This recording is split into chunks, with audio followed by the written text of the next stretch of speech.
બીએમસીના અધિકારીઓની બુદ્ધિનું દિવાળી ફૂંકાયું. રોડ નવીનીકરણના નામે સેંકડો લીલાછમ વૃક્ષોનું નિકંદન કઢાયું. પર્યાવરણ પ્રકૃતિ પ્રેમીઓમાં ભારે રોષ. પ્રકૃતિના ભોગે આ તે કેવો વિકાસ? ભાવનગર શહેરમાં છેલ્લા ઘણા વર્ષોથી વૃક્ષોનું પ્રમાણ દિન પ્રતિદિન ઘટી રહ્યું છે. એક તરફ ગ્લોબલ વોર્મિંગની ઘાતક અસરો અને સૌરાષ્ટ્રમાં દિન પ્રતિદિન ઘટી રહેલ વૃક્ષોની સંખ્યા, જેના કારણે વરસાદની અનિયમિતતાના ઓછો પડવો અને ઉનાળામાં ગરમીનું તાપમાન વધતું જતું પ્રમાણ સર્વત્ર ચિંતાનું કારણ બન્યું છે. ત્યારે પ્રજાજન સાથોસાથ પ્રકૃતિ ચક્રની જાળવણી કરવા માટે જેના સિરે જવાબદારી છે એવા શાસક પક્ષ દ્વારા પ્રકૃતિનું જતન કરવી વાત દૂર, પરંતુ પ્રકૃતિને હાનિ પહોંચાડવા માટે કોઈ જ કરતા છોડવામાં નથી આવી રહી. આ વાતને લઈને જાગૃત નાગરિકો અને પર્યાવરણ પ્રેમીઓમાં ગુસ્સો સાતમા આસમાને પહોંચ્યો છે. ભાવનગર શહેરના ચિત્રા વિસ્તારમાંથી શિતસરને જોડતા માર્ગનું નવીનીકરણ લાંબા સમયથી મધગતિએ ચાલી રહ્યું છે.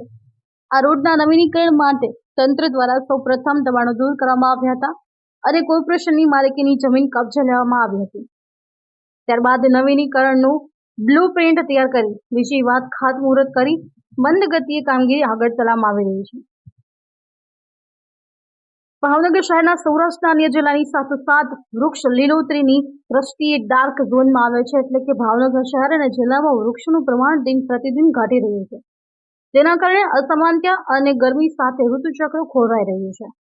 વૃક્ષો ઉછેર અને જાળવણીની જવાબદારી જેના સિરે છે એવું ખુદ બીએમસીનું ગાર્ડન વિભાગ અને વન વિભાગ આ બાબતને લઈને ઊંડું ઉતર્યું છે. તંત્ર દ્વારા વૃક્ષો વાવેતર તથા ઉછેર માટે કોઈ નમૂનારૂપ કામગીરી નગરજોરીની નજરે હજુ સુધી નથી ચડી.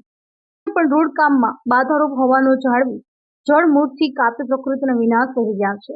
ચિત્રા રોડ પર સેંકડો લીલાછમ વૃક્ષો આવેલા છે. હાલમાં રોડ બનાવવામાં ક્ષુલ્લક કારણ રજૂ કરી આ વૃક્ષોને જળમૂળથી દૂર કરવામાં આવી રહ્યા છે.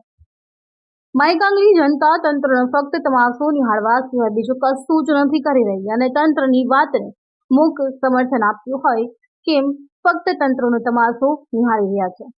આજે રોડ પર કીર્તિવરિયા પાર્કથી આગળ રોડ પર 4 થી વધુ મોટા વૃક્ષો કાપી નાખવામાં આવ્યા છે. વૃક્ષો કાપવા અંગે બીએમસીના ગાર્ડન વિભાગના અધિકારીનો સંપર્ક કરવાનો અનેકવાર પ્રયત્ન કર્યો, પરંતુ અધિકારીએ એકવાર પણ કોલ રિસીવ કરવાની તસ્દી લીધી નથી.